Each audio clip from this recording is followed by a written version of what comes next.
신문에서 국회의장 얘기 나옵니다. 야당들이 우리한테 주지 않습니다. 박근혜 대통령이 솔직히 인정하면서 국회의장도 집권 여당으로서 중요하고 협력을 해줬으면 좋겠다. 이럴 때 우리도 한번 생각해볼 필요가 있다. 이걸 말씀드리는 겁니다. 네, 자, 서청원 의원 이제 8선 고지에 올랐는데 과연 국회의장이 되겠다는 꿈을 이룰지. 자, 박지원 원내대표에 달렸다는 생각이 지배적입니다. 자, 동아일보 정치부의 이재명 차장 나오셨습니다. 안녕하세요. 예, 안녕하세요. 자, 실제로 어떤지 모르겠습니다. 지금 보니까 난 마음 비웠다 하지만 서청원 의원은 국회의장 하고 싶은 생각이 굴뚝 같겠죠? 그렇다고 봐야겠죠. 네. 국회의원을 8선까지 했을 때는 사실 마지막 꿈이 어떻게 보면 국회의장이기 때문에 네. 기회만 닿는다면 여건만 네. 된다면 충분히 하고 싶을 것 같습니다. 자, 일단 새누리당은 1당이 안 되고 한 석 차이로 2당이 됐습니다만 아마 2000년에 있었던 16대 총선 이후의 상황을 많이 떠올릴 것 같아요. 그렇습니다. 그때도 여소야대가 생겼잖아요. 맞습니다. 당시에는 한나라당이 133석으로 가장 1당이 됐었고 당시 여당이었던 새천년 민주당은 115석 그리고 자민련은 사실 연립정부였죠. 50석으로 이제 2, 3당이었습니다. 당시에 국회의장이 만약에 다수당에서 한다 그러면 한나라당에서 나와야 되지만 실제 새천년 민주당의 이만석 의원이 자민련과의 공조 속에서 의장이 됐었죠. 네.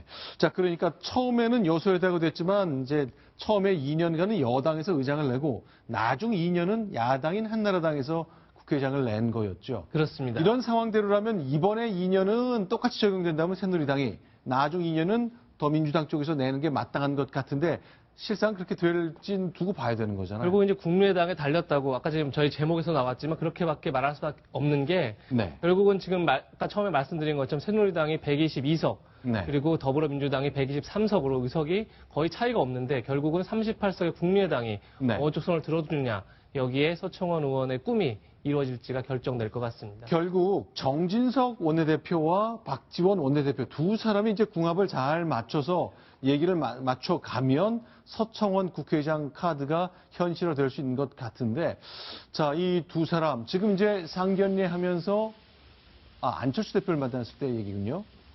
자, 그 장면인데 궁합이 잘 맞을 걸로 보십니까? 어떠세요?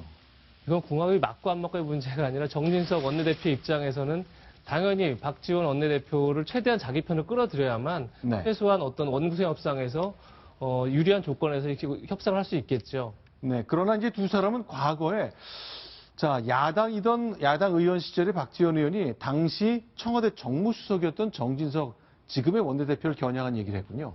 딱 정확히 5년 전 얘기입니다. 2011년 딱 5월 때인데요. 그때 이제 한참 저축은행들이 이제 도산을 가면서 큰 문제가 됐었죠. 당시에 이제 박지원 의원이 민주당의 어떤 그 저축은행 TF 위원장이었습니다. 그때 이제 가장 공격했던 게 바로 정진석 당시 정무수석입니다.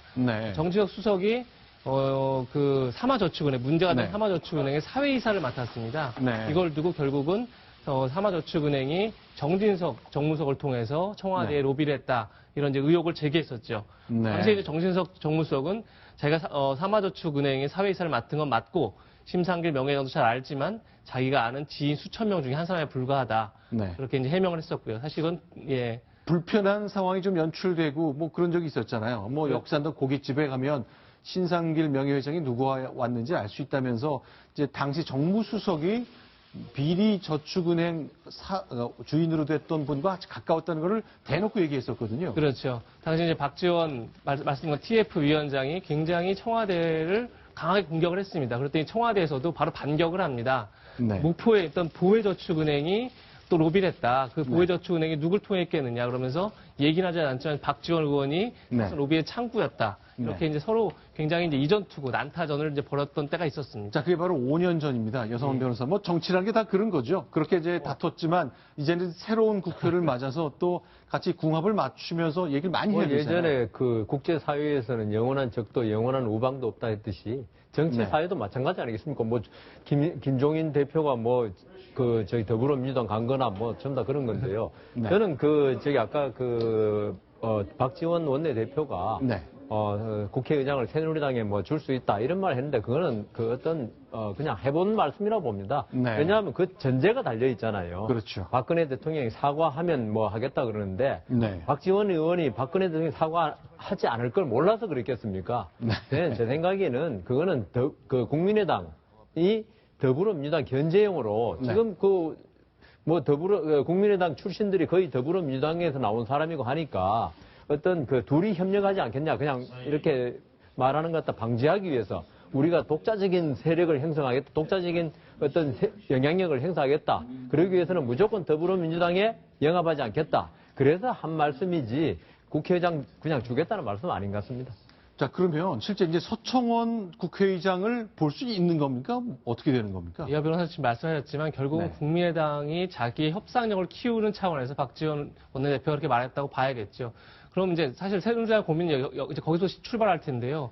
국회의장직을 바라려면 반드시 무언가를 더 많은 것을 내줘야 합니다. 네. 그런 새누리당이 과연 국회의장직을 사수하고 더 많은 걸 내줄 수 있을까? 그것도 좀 의문이죠. 네. 그래서 이제 플랜 B로 얘기되는 게 국회의장직을 주더라도 이제 법사위원장을 가져오자 이런 얘기도 네. 있는데 결국 무엇을 얻으려면 이제 이뤄야 되는 상황이 되기 때문에 네. 새누리당의 고민은 깊을 수밖에 없습니다. 결국 야당의 공조 속에서 새누리당의 카드가 별로 없다는 게 이제 고민이겠죠. 제 생각에도 지금 말씀하신 국회의장보다도 국민의당에서는 지금 상임위원장이 16자리거든요. 네. 지금 국민의당 의석 38석을 하면 12%좀 됩니다. 네. 그럼 16자리 중에 2자리 정도밖에 안 되거든요. 네. 근데 이 국민의당에서는 아마 이 국회의장 자리 또는 캐스팅 보트 이걸 레버리지로 그냥 지렛대 삼아서 한 3자리 내지는 4자리를 요구할 게 아닌가. 네. 그게 아마 박지원 의원의 복심이 아닐까. 네. 숨겨놓은 마음이 아닐까. 그렇게 생각됩니다.